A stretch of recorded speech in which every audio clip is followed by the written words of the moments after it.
In 2001, I led my first project, a project I wasn't fully prepared for. With a team of my friends and limited experience, we broke those friendships, made rookie mistakes, and had constant challenges, but somehow we built this.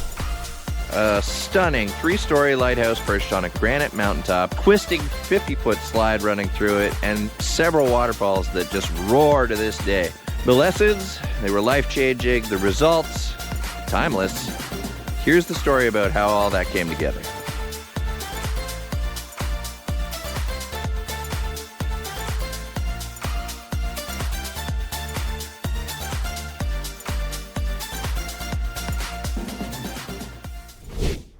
Early 2000s, I'm straight out of high school. I'm young, I'm inexperienced. I'd been part of the Rockscapes crew a little bit before, and I'd learned a thing or two, but no way was I ready to run a project. That's not what I thought, though. I said, how hard could it be? Especially when I got my 2 best friends helping me out. Well, it was a lot harder than I gave it credit for, and I learned a lot of lessons.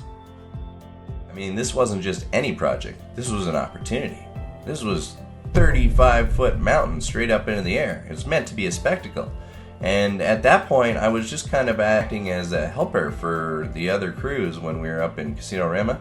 And I was looking for a chance to really prove myself to them, prove it to myself, prove it to my father, and prove it to my friends. And I thought, what a great way to, bond further, because we'd gotten off so well in high school. I said, please come and help me. How hard can it be? We get along so well. That was my first mistake. And, frankly, people have said plenty of times, don't hire your friends. Of course I heard them, but at the same time, people always say, don't work with family, and that ship sailed a long time ago. I thought that hiring my friends would make things easier. We were already roommates. Roommates get along, right? Wrong. Nobody tells you how hard it is to lead people that already think themselves are equal. Infighting started fast. We had disagreements about methods, project deadlines, that kind of tension. It felt impossible to move forward. That experience taught me the hard way how important it is to invest in yourself. I didn't know how to weld back then. I didn't know how to stamp. I didn't know how to carve. I didn't know how to lead. It taught me the importance of being able to lead when you're next to your crew and being able to help them through the job all the way through. Knowing everybody's responsibility. Maybe you don't have to know it as well as they do, but having an idea of what they're going through in the moment was very important.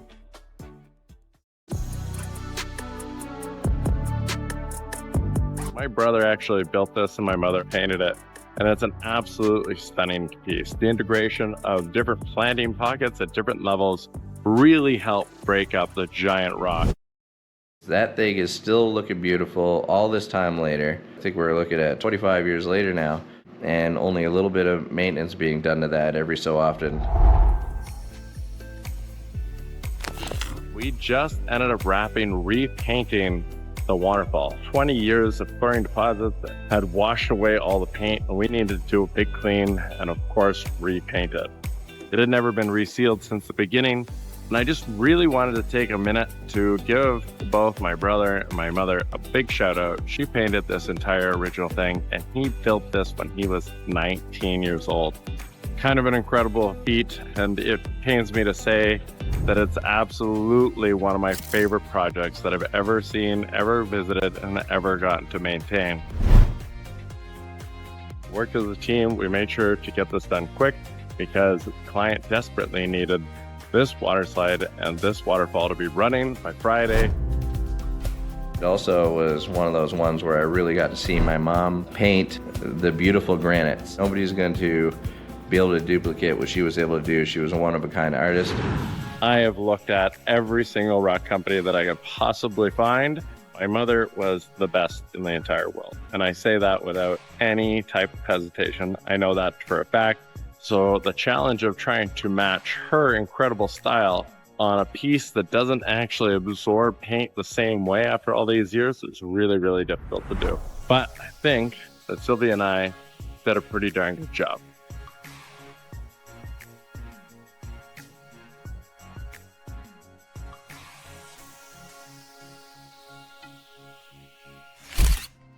So we have this upper pond and waterfall for this beautiful sitting area that I'm sure is used as banquets for weddings.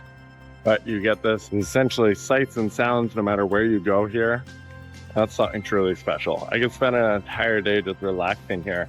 And the waterfall is so intense, it literally changes your heartbeat to match that roar. And it feels almost overwhelming in such an incredible fashion. We did this project with Hollandia Pools. Honestly, anytime we get to work with a world-class pool company is always a pleasure. And anytime we get to work with a visionary client like this, really takes it over the top. Over here, you have this beautiful bar you can sit at and get a better look at that waterfall.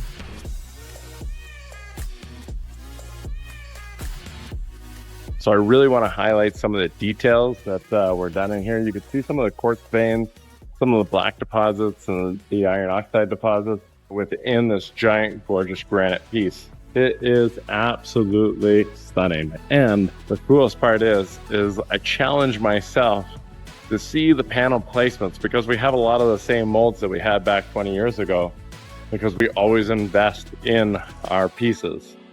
And that means that I could actually look at the placements of their panel. So they did a very, very good job of doing all the seams. I get to see and understand what they were thinking when they were building. And truly, spots like this, where you have this little nook that this plant is just grabbing onto the cliff face, which would happen in nature many, many times over. So looking back and knowing now what I didn't know, I thought, what can go wrong? You know, I get a chance to prove myself to the guys that have been mentoring me. I get a chance to prove myself to my father at the time. He was around, even though we were operating several projects at the time, he was in constant communication. Except back then, communication wasn't exactly what it is now. I'm sure we all remember our Nokia phones with the long antennas. That was working very well. We could call each other quite often if I had questions. But I do specifically remember going down the left side of the deck on the second level, and we were bringing some panel and we were trying to cart it through, and at that point the roof wasn't on, so the snow's falling down and we're trying to cart it through the snow, and it's getting pretty heavy, and we tipped our load and almost went over the side. There was no railing at that point, and my Nokia phone fell out of my coveralls and went all the way down. I think it was about like 15 feet, and you just watch it smash. And at that point, not everybody has those phones, so it wasn't exactly easy to stay in communication, but you know, RIP Nokia phone. That was the last of that one. Another thought of artificial rock as a whole. You'll notice that a ton of people are downright afraid to show the details of their work. And I think that's because a lot of the work is good from far and far from good. What we've done is actually mold from real rock. These panels are the greatest representation of a realistic rock formation as is physically possible. Even better than cutting out sections of that rock face itself and stacking them on top of each other.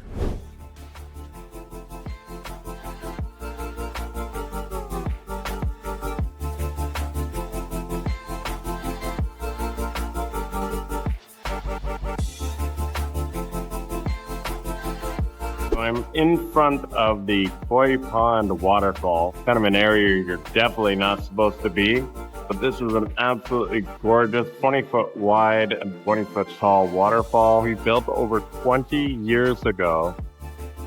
I absolutely love every part of this.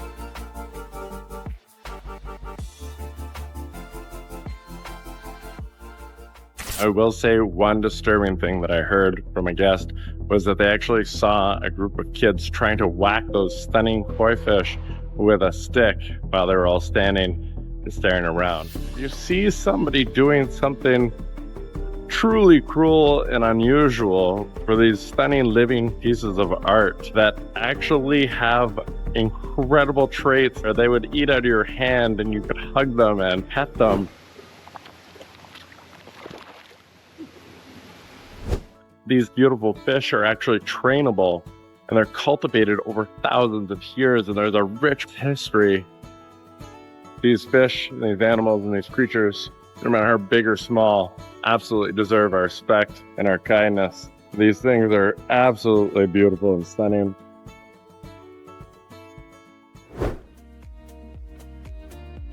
Something Best Western has done, just an absolutely incredible job, is having that tropical feel and plant life everywhere you turn.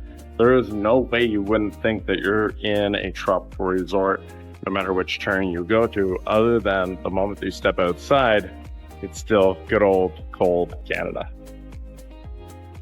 Now, this is not a small project by any means, and I don't necessarily think that every motel or hotel should do this exact thing, but I do think that they need to concentrate more on experience, and that needs to be more of a physical thing. We've seen too many times where they're doing this like almost stark, stoic concrete builds with no life into them. And yes, those are easier to maintain, so we understand those choices. But getting to actually experience something like this is really important, in my mind, to the future generation. I heard this incredible quote: our children are not inheriting our goods and our experiences and our environments. We are borrowing it from them. I absolutely love that. And if we can think like that, that means that we're going to invest more and more into it, and we're going to take better care of these things, as we are just custodians for that future generation. I highly recommend going down there to the Best Western Lamplighther and walking the space. The design is such that everything ties really well together. You know, you have that beautiful lighthouse on top that sort of sets the tone, right? And then it's almost like this East Coast rock that it's sitting on. And to sort of continue that East Coast nautical theme, we did several dock posts and wrapped them with the rope. And those have held up really well. Sometimes you got to worry about something like that with the chlorine chemicals and the moisture involved, but those have held up really well. They still look really, really good. And that's also where I learned how to do that kind of wood grain. I was paying very close attention. Maybe it's because I paid so much extra attention to it, being that it was new, but it's still some of the better works. And there was a fellow named Vince. He was our lead artist at the time. He came down and he was showing me how to do those types of things. So I got it from him and was able to take those lessons and carry them through the next job and the next job and the next job. Let me know if you've ever been here. Let me know if you live in Ontario and you never knew something like this existed. I can't wait to bring my baby girl here so that she can enjoy this spot, and it's way easier than getting her on a plane and bringing her all the way to Mexico to get a similar vibe.